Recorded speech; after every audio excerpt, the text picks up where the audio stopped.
Hi everyone, welcome to the Examine Life Daily. I'm Autumn. I'm Bob. And today we are continuing a little mini-series on the power of journaling. In our first video, we talked about psychological benefits, why it's helpful, and gave some examples about how journaling actually changed history.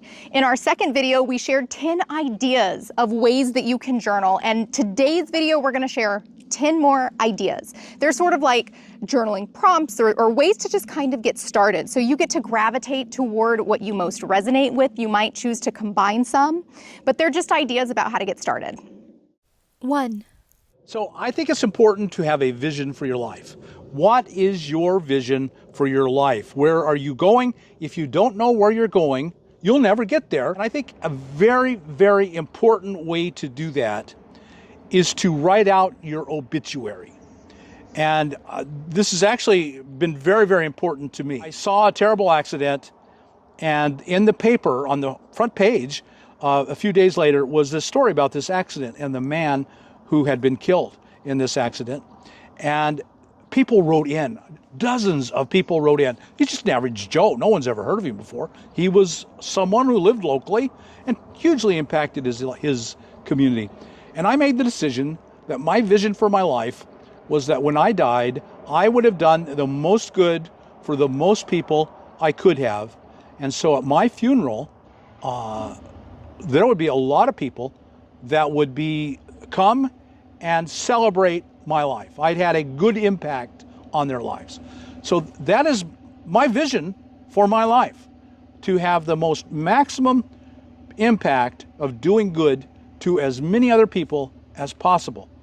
And so I know what I want my death to be like, and I keep that vision in my mind every morning.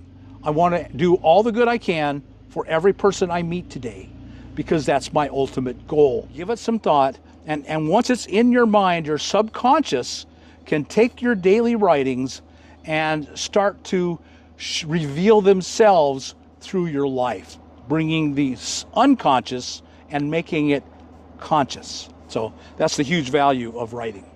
I think about how the process of journaling, we've mentioned this before, that it takes us from autopilot to intentional living. Bob and I have also talked about before how much we value a practice called memento mori in Stoicism. So something like writing down our own obituary, we are looking at the harsh truth that today could be our last. We are lucky if we make it through this day. We have no idea if we will. And we get to basically elect our legacy to the best of our ability through that process. Autopilot is so easy. We are always going to fall into autopilot. So to have these little anchor points can be just a way to bring us back to what we really want. So number 2, this is having a free-flowing diary. Really, there's sort of no structure intentionally. No structure is the structure. So this is a space to basically just allow whatever is there to come out. Yet in the process of almost that free-flowing stream of consciousness, you might discover things that were in the unconscious that you're like, oh, I didn't quite know that was there. 3. Another one I think of as a learning journal. So at the end of the day, I like to sit down and think about, what did I learn today? What did I learn about myself? Did I see something new? Was there something that surprised me today? Did I do something kind of shocking to me? Or what did I learn about myself today? And you know, you're not going to learn something about yourself every day probably that you didn't know, but if you're aware of it, you can be looking for it and having it in mind. And just having something in the back of your mind can really change the way you live. The second thing I try to think about and learn every day is learn something about other people and the best way I can relate to them. And third, what did I learn in general? Did I learn something new at work? I mean, probably a lot of us will face things at our jobs that here's something new that we're being given and we had to learn it. Write it down, consolidate it in your mind by writing it down on your journal. Am I reading a book? What did I learn today about this thing I'm reading about? And write that down. So always writing it down, whatever you've learned, will solidify it and move it deeper into your memory and your conscious. The act of writing is very, very powerful. At the end of every night, you say, well, I didn't learn a thing. This is kind of a waste.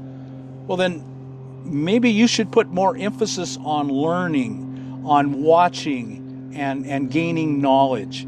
That would be the thing you have learned is, I'm not learning and growing and changing in my life. Maybe I should be. I never have done this particular exercise, but I really like it. The closest thing that I've done is actually with clients at the end of a session, and I pretty regularly do this. We'll stop about 5 minutes before we wrap up and say, okay, what are the takeaways from this session? And it's kind of something similar. I think it is so powerful to go through your day and say, what are the takeaways? What is the learning? And through the act of writing it, we are more apt to remember it. It's not just going to sort of float back into like the deep realms of our consciousness. We're bringing it right here. Number 4, an unsent letter.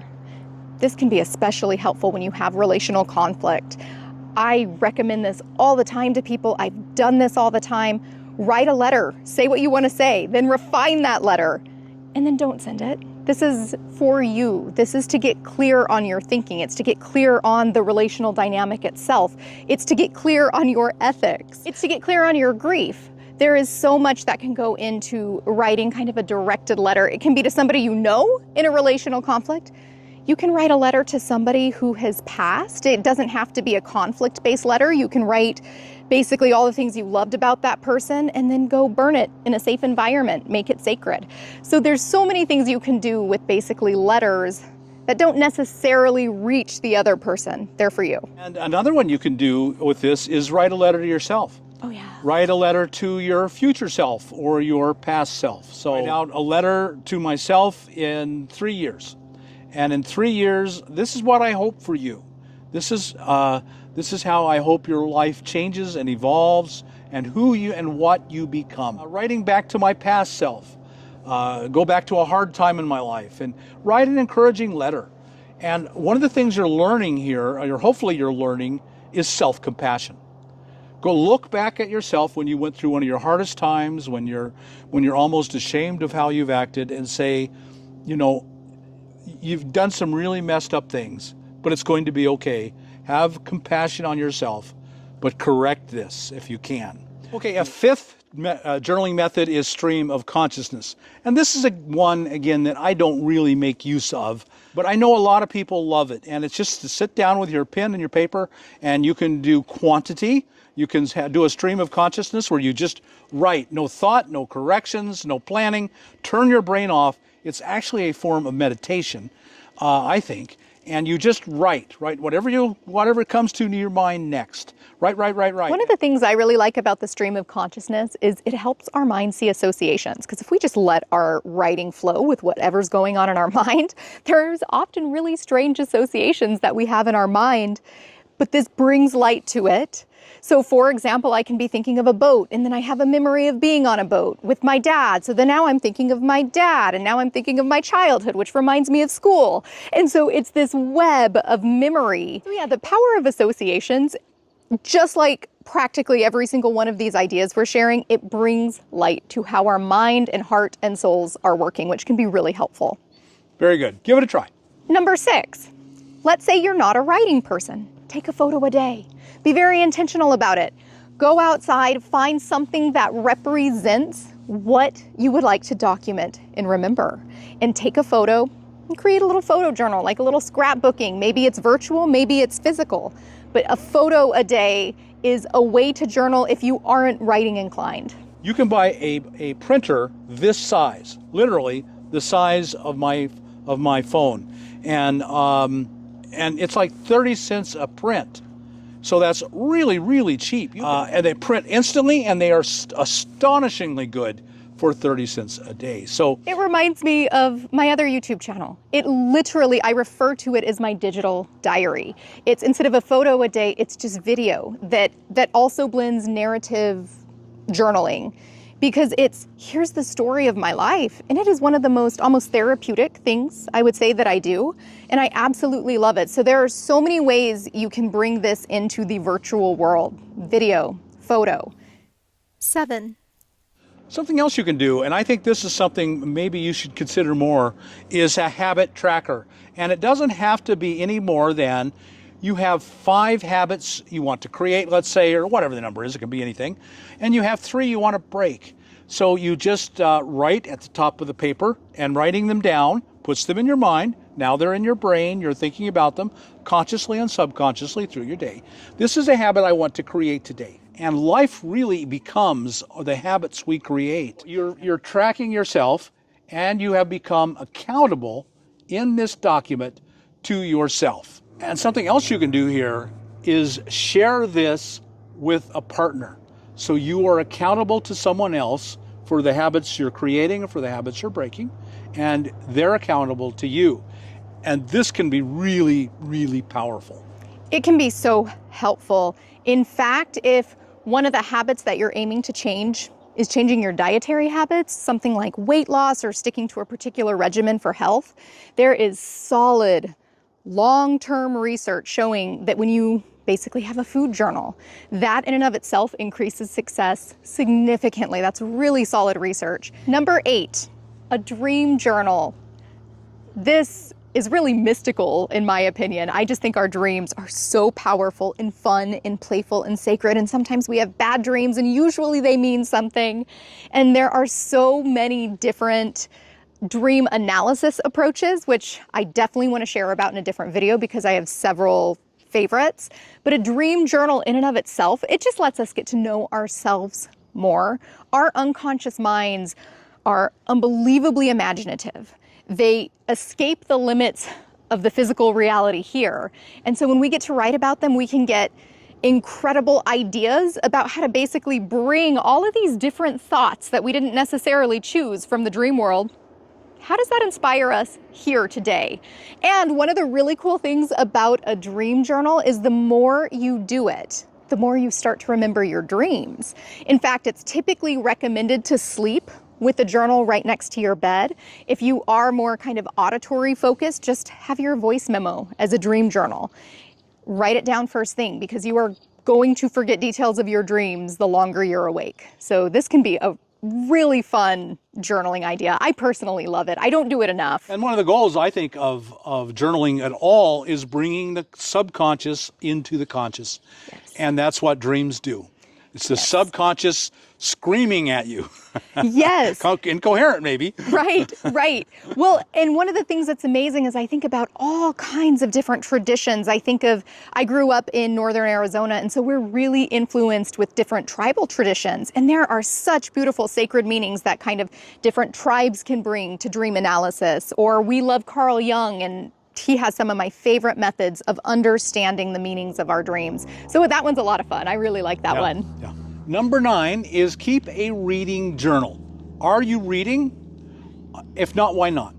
If you're serious about changing, you don't have to become a book a week. You don't have to do that. But are you reading something? Is there something that has interested you? Are you surfing Google? Is there an idea that you're interested in? Journaling. You're watching a video on journaling. So just do a little surfing around on journaling and write down what you see. So you're kind of combining it with learning, but if you read a book, it's extremely helpful to write down everything you learn. And so in your journal, you might have a reading journal, and you might write the title of the book, the date, and then as you read something that just really speaks to you, write it out. And then in the future, you can just come back and scan through that and see what this book spoke to you. And then with the time in between, maybe it will just speak all over again, some whole new lesson.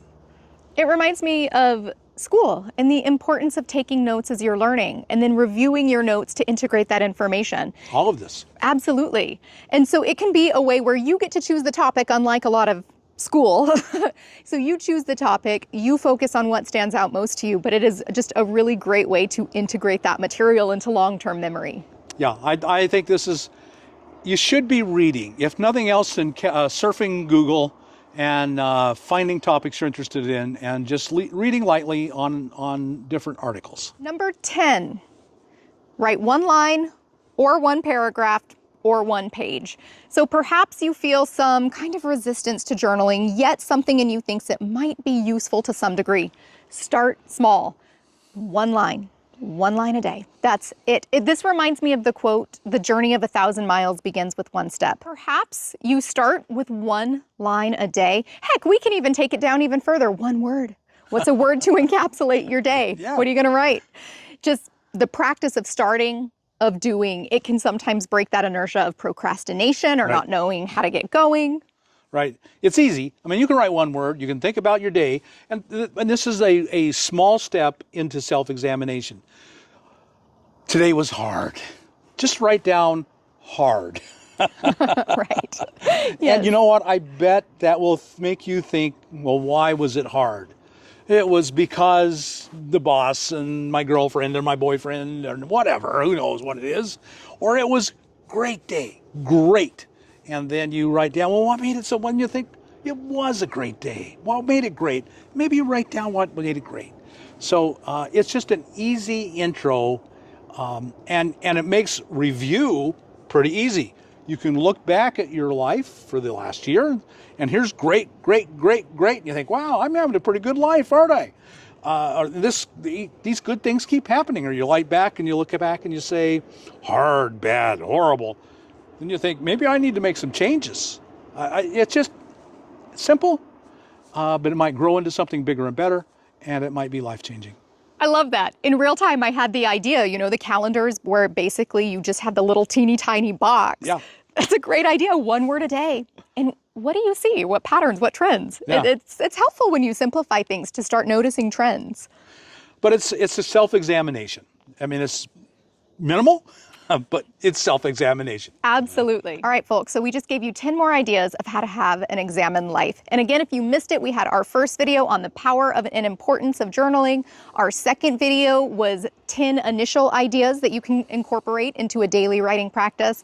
And this concludes our 3-video series on journaling. So I hope you got something out of this video, and we probably missed a lot of ideas. So what do you know? What is a great idea that has helped your life, or something you'd like to integrate in a writing practice? Let us know in the comments below. Also, we still are a new growing channel, so be sure to hit that thumbs up button and subscribe. We'll see you next time. Bye now.